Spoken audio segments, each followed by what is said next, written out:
with segment 1, which is going to be the weekly recap. First and foremost, it looks like Ron Burkle of the Sacramento Republic ownership group has pulled out of the MLS part of the deal. So from what I've been hearing and seeing, with him pulling out of the MLS side of that deal, it looks like the MLS will not be getting a Sacramento Republic team.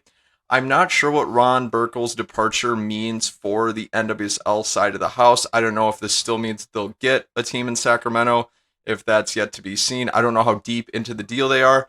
The point of this basically means keep your eyes peeled because there may be ramifications of Ron Burkle stepping out that we just don't know yet, so keep your eyes open. Moving on to the next point of the weekly recap. U.S. Soccer held its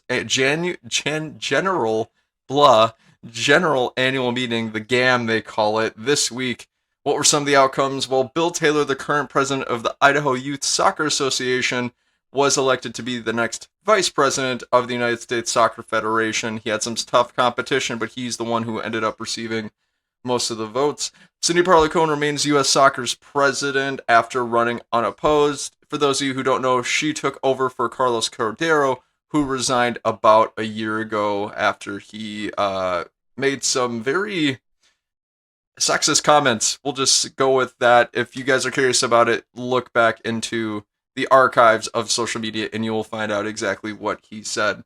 Another outcome that came out of the annual general meeting, policy 604-1, which is the policy that stated that, or mandated, that required all Federation players to stand during the national anthem. It was repealed in the meeting by a 71.34 majority vote. The policy was actually repealed last year by the board of directors, but because of U.S. Soccer's bylaws, they needed the National Council to make it official. For those of you who don't know the history of the bylaw, it was created back in 2016, right around the time when Colin Kaepernick started kneeling in protest of police brutality toward black men and women.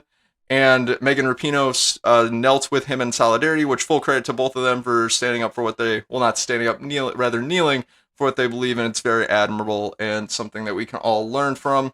One other noteworthy thing from that particular point, I believe his name is Seth John, made a very, I haven't heard the speech yet, so I can't comment as to the content of it, but it attracted a lot of attention. It had a lot of racist connotations from what I've been hearing and seeing.